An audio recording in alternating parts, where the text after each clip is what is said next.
कैसे हैं आप सब। मैं विकास वर्मा अपने YouTube चैनल द आर्टम में आप सभी लोगों का हार्दिक स्वागत एवं अभिनंदन करता हूं। दोस्तों, बहुत सारे लोगों का कन्फ्यूजन था कि सर मेरा डिप्लोमा इन आर्किटेक्चर कंप्लीट हो गया है और इसके बाद मुझे क्या करना है, कहाँ कहाँ हमारा स्कोप है, कहाँ कहाँ हम लोग जॉब कर सकते हैं या फिर अपनी सर्विस प्रोवाइड कर सकते हैं। तो इन सब क्वेश्चंस का सलूशन लेके आप लोगों के सामने आज मैं प्रेजेंट हुआ हूँ। दोस्तों, सबसे पहले आप लोगों को कमेंट करना है कि किन किन लोगों का जो डिप्लोमा इन आर्किटेक्चर है वो कंप्लीट हो चुका है, ठीक है, और कितना परसेंट उन्होंने गेन किया है, ठीक है। और जिन्होंने कंप्लीट कर लिया है, अच्छे नंबर पाए हैं, उनको मेरी तरफ से हार्दिक शुभकामनाएं। अब और अच्छे विशेष हैं, शुभकामनाएं हैं कि आप आगे जाकर अच्छे से सर्विस प्रोवाइड करें। ओके दोस्तों, क्योंकि एक आर्किटेक्चर का काम ही होता है सर्विस प्रोवाइड करना। ओके दोस्तों, डिप्लोमा इन आर्किटेक्चर करने के बाद इसका स्कोप क्या है। सबसे पहले तो बहुत सारे लोगों के अंदर कन्फ्यूज़न हो जाता है कि स्कोप है क्या, कहाँ कहाँ स्कोप है, कहाँ कहाँ जॉब्स वगैरह हैं जहाँ जहाँ हम लोग अप्लाई कर सकते हैं। ओके दोस्तों, और इसके अलावा जॉब के अलावा हम और क्या क्या कर सकते हैं। क्या हम गवर्नमेंट में अपनी सर्विस प्रोवाइड कर सकते हैं,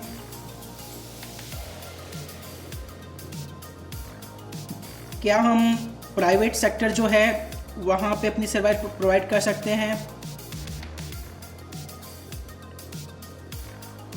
या सेल्फ एम्प्लॉय बन सकते हैं, एम्प्लॉय या फिर सेल्फ ऑनर कह सकते हो।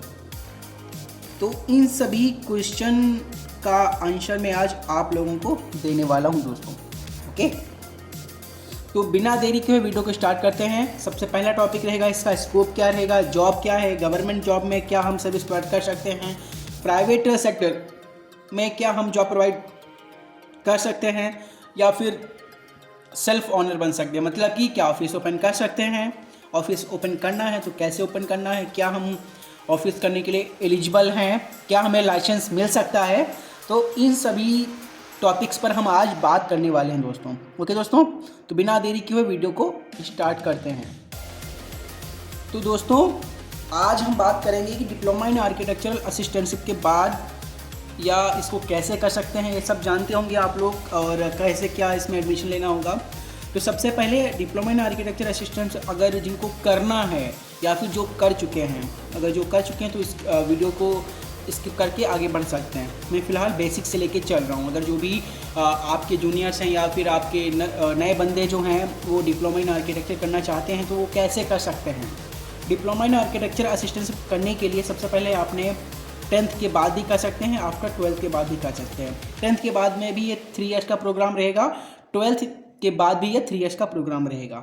ओके दोस्तों, अब बात करते हैं कि आर्किटेक्चरल असिस्टेंटशिप होती क्या है। आपके अंदर ये क्वेश्चन हो रहा होगा कि आर्किटेक्चरल असिस्टेंटशिप, आगे भी लोग अगर आप लोग जानते हो तो बैचलर ऑफ आर्किटेक्चर भी होता है। बैचलर ऑफ आर्किटेक्चर और आर्किटेक्चरल असिस्टेंटशिप में अंतर होता क्या है। अंतर कुछ नहीं है दोस्तों, सिंपल बेसिक है। मतलब कि assistantship, A assistant of architect. जो भी आप डिप्लोमा इन आर्किटेक्चर करने के बाद आप कहीं पे भी जाओगे तो आप एक आर्किटेक्ट के असिस्टेंट आर्किटेक्ट होंगे, समझे। एक आर्किटेक्ट का क्या काम होता है, वो प्रोफेशनली वर्क करता है, ओके। और एक असिस्टेंट आर्किटेक्ट का क्या होता है, मतलब बेसिक वर्क। अगर आर्किटेक्ट जो है बड़ी बड़ी मतलब बिल्डिंग्स वगैरह बना रहा है या फिर उनके चीज़ें बता रहा है, तो आप लोगों को क्या कहेगा कि ये जो है इसका बेसिक फाउंडेशन, इसके कॉलम्स, इसका प्लान, एलिवेशन, सेक्शन, व्यू जो है तैयार करके दो। और उसके कैसे तैयार करना है, कैसे क्या करना है, उसके अंदर रॉ मटेरियल या फिर उसके अंदर चीज़ें, जैसे कि अगर हम बार्स की बात करें, इस्पात या लोहे की बात करें, सरिया वगैरह पड़ता है, किस तरीके से पड़ेगा, क्या चीज़ रहेगी, क्या चीज़ नहीं रहेगी, वो आपको पूरा एक आर्किटेक्ट बताएगा कि सर्कुलेशन क्या रहेगा, ठीक है। तो आपको बताएगा, तो आप उसके एज अ असिस्टेंट हो, तो आप उसके द्वारा बताए गए चीज़ों के द्वारा आप उसको तैयार करोगे, मतलब बेसिक वर्क ही करोगे, ओके। और आर्किटेक्ट और असिस्टेंट आर्किटेक्ट जो है एक आर्किटेक्चरल इंडस्ट्री को चलाता है। ओके, एक आर्किटेक्ट है और उसके साथ एक असिस्टेंट आर्किटेक्ट है, तो ये दोनों मिलकर एक आर्किटेक्चरल इंडस्ट्री को चलाते हैं। ओके दोस्तों, अब बात करते हैं कि डिप्लोमा इन आर्किटेक्चरल करने के बाद फर्दर एजुकेशन, मतलब डिप्लोमा आर्किटेक्चर आपने कर लिया, इसके बाद आप क्या कर सकते हो, कहाँ कहाँ अपनी सर्विस प्रोवाइड कर सकते हो। तो सबसे पहले तो आपका डिप्लोमा आपने अच्छे से कंप्लीट कर लिया। ओके, अब आप बैचलर ऑफ आर्किटेक्चर भी कर सकते हो, इंटीरियर डिज़ाइन भी कर सकते हो, इसके बाद डिप्लोमा इन सिविल इंजीनियरिंग भी कर सकते हो। ऑप्शन रहता है आपके पास। बहुत सारे लोगों के अंदर कन्फ्यूज़न रहता है कि सर क्या हम diploma in architecture first year में ही है, उसके बाद चेंज करना चाहते हैं, तो आप डिप्लोमा इन आर्किटेक्चर कर रहे हो, अगर आपको ये पसंद नहीं आता है तब भी आप उसी कॉलेज में एडमिशन ले सकते हो, किसी भी ब्रांच में। जैसे कि अगर आप किसी भी सपोज दैट अगर आप लखनऊ में पॉलिटेक्निक कर रहे हैं, आपने डिप्लोमा इन आर्किटेक्चरल असिस्टेंटशिप में एडमिशन लिया और अगर आप उसे चेंज करना चाहते हो तो आप आसानी से चेंज कर सकते हो। और अगर आपने डिप्लोमा इन आर्किटेक्चर असिस्टेंटशिप कर लिया और उसके बाद आप ये भी चाहते हो कि मैं अपना सिविल इंडस्ट्री में भी करियर बनाना चाहता हूँ, तो आप डिप्लोमा इन आर्किटेक्चर करने के बाद आप डिप्लोमा इन सिविल इंजीनियरिंग में भी एंट्री ले सकते हो, वो भी लेटरल एंट्री के तौर पर। ओके दोस्तों, तो आप लोगों को ये जो क्वेश्चंस था इसका आंसर मिल गया होगा। जो भी मैंने चीज़ बताई हैं उसको ध्यान से सुनिएगा, ठीक है। आफ्टर डिप्लोमा ये जो है वो तो आपका एजुकेशन से था, अब ये है जॉब सेक्शन कि आप आफ्टर डिप्लोमा करने के बाद कहाँ कहाँ सर्विस प्रोवाइड कर सकते हो, कहाँ कहाँ अपनी जॉब कर सकते हो, कैसे क्या चीज़ें हैं, ये सब मैं आपको बताऊंगा। तो आफ्टर डिप्लोमा करने के बाद आप प्राइवेट सेक्टर में भी जा सकते हो, आप गवर्नमेंट सेक्टर में भी जा सकते हो। तो प्राइवेट सेक्टर में आप अपना खुद का ऑफिस और फर्म तैयार या ओपन कर सकते हो। गवर्नमेंट ने आप लोगों को ऑथराइजेशन दे दी है कि आप अपना ऑफिस या फर्म ओपन कर सकते हो, और ये कैसे ओपन करना है, क्या क्या प्रोसेस करेगा, ये वीडियो में नेक्स्ट वीडियो इसी टॉपिक पे बनाऊंगा कि आपने डिप्लोमा इन आर्किटेक्चर करने के बाद अपना ऑफिस या अपनी फर्म कैसे ओपन कर सकते हो। ओके, वो भी अपने अच्छे खासे लेवल पे, ठीक है। जो बैचलर ऑफ आर्किटेक्चर कर रहा है वहीं आप डिप्लोमा इन आर्किटेक्चर करने की बात कर सकते हो। ओके, मतलब आप बैचलर ऑफ आर्किटेक्चर के कंपटीटर हो जाओगे। ओके दोस्तों, तो ये ध्यान रखिएगा, मैं एक एक वर्ड बोल रहा हूँ, उसको ध्यान से सुनिएगा, एनालिसिस करिएगा, ठीक है। ऑफिस और ओपन फर्म कर सकते हो, उसके बाद इंटीरियर फर्म में भी जा सकते हो, बिल्डर भी बन सकते हो, और आप खुद का ऑनर भी बन सकते हो, ठीक है। ऑफिस और ऑनर में थोड़ा अंतर हो जाएगा, मतलब ये ऑफिस एक छोटे से लेवल पे रहेगा, एक ऑनर मतलब कि आप अपनी खुद की इंडस्ट्री ओपन कर सकते हो, मतलब एक बड़ी सी फर्म, आपके अंडर में कम से कम अच्छे से अच्छे एम्प्लॉय आपके अंडर में वर्क करेंगे। ओके दोस्तों, आप प्राइवेट सेक्टर में बात हो गई, अब बात करेंगे गवर्नमेंट सेक्टर में आप डिप्लोमा इन आर्किटेक्चरल असिस्टेंटशिप में कहाँ कहाँ जा सकते हो। तो सबसे पहले डिप्लोमा इन आर्किटेक्चर अगर गवर्नमेंट में जाओगे, ठीक है, तो सबसे पहले कुछ गवर्नमेंट जॉब्स हैं जहाँ पे आप फ्रेशर भी ले लिए जाओगे, और कहीं कहीं आपसे एक्सपीरियंस मांगता है कि आपने डिप्लोमा इन आर्किटेक्चर करने के बाद किसी council of architecture authorised person या काउंसिल ऑफ आर्किटेक्चर से ऑथराइज्ड आर्किटेक्ट के अंडर में मिनिमम 2 साल का एक्सपीरियंस होना अनिवार्य है, ठीक है।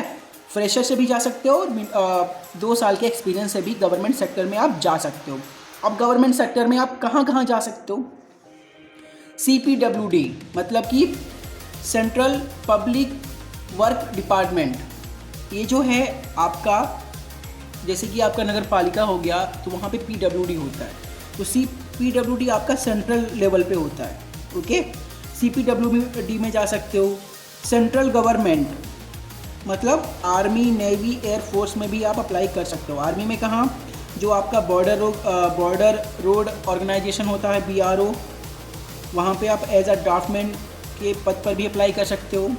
और आपका नेवी में आपका जो होता है डेवलपमेंट, ठीक है। जो भी वहाँ पे इनोवेशन होते हैं, जैसे कि अगर आपका नेवी है तो वहाँ पे भी डेवलपमेंट डिपार्टमेंट होता है, वहाँ पे भी एज अ ड्राफ्टमैन या as a assistant architect assistant के पद पर कार्य कर सकते हो। एयरफोर्स में भी सेम पद पे काम कर सकते हो।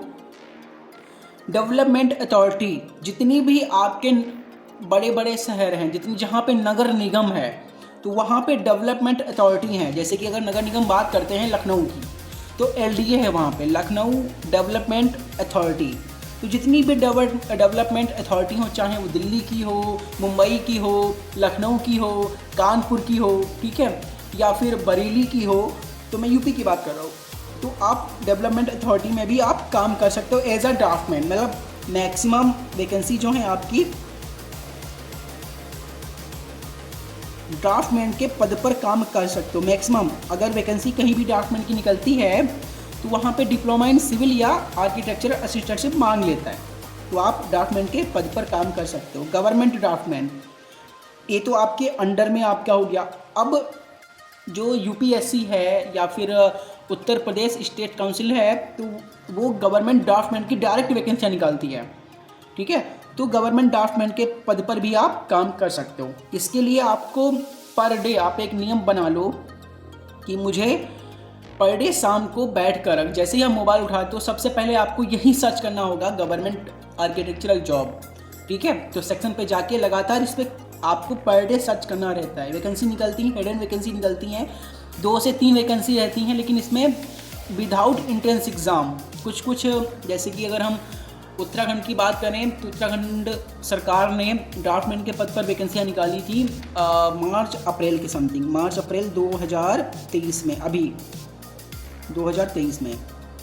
तो उसने सिंपल सा क्या किया था कि अगर किसी ने डिप्लोमा इन आर्किटेक्चर असिस्टेंटशिप किया है और काउंसिल ऑफ आर्किटेक्चर के ऑथराइज्ड पर्सन, मतलब कि आर्किटेक्ट के अंडर में 2 साल का एक्सपीरियंस किसी ने लिया है तो डायरेक्ट हमारे यहाँ वर्क कर सकता है। वो भी इंटरव्यू बेस्ड पे, कोई एग्ज़ाम नहीं, कोई वो नहीं, direct exam application form fill करें और उसके बाद आपको इंटरव्यू की डेट मिल जाएगी। आप जाके इंटरव्यू दें और आपका इंटरव्यू अगर अच्छा हो गया तो आप डायरेक्ट वहाँ पे सेटल हो जाएंगे। ओके दोस्तों, तो ये रहा आपका कन्फ्यूजन, ठीक है। अगर आपके पास कोई कन्फ्यूजन हो तो आप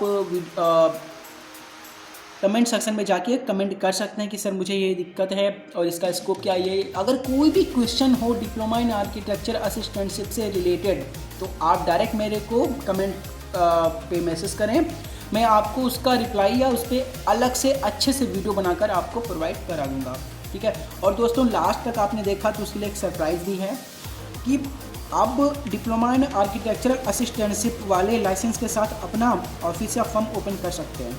ओके, तो कैसे अप्लाई करना है, प्रोसेस क्या है, एलिजिबिलिटी क्या है, नेक्स्ट वीडियो में आप लोगों को मैं बताऊंगा, ठीक है।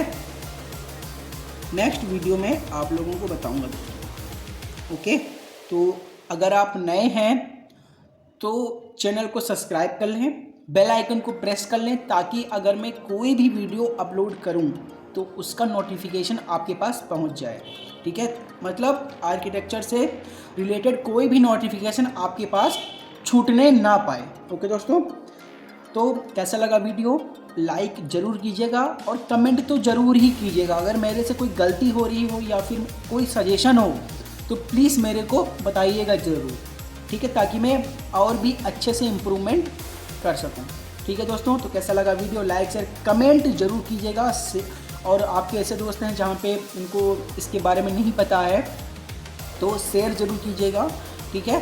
तो दोस्तों मिलते हैं नेक्स्ट वीडियो किस टॉपिक पे लेकर, डिप्लोमा इन आर्किटेक्चर करने के बाद आप ऑफिस कैसे ओपन कर सकते हो, तो इस पर पूरी चर्चा करेंगे नेक्स्ट वीडियो में। तब तक के लिए दोस्तों जय हिंद।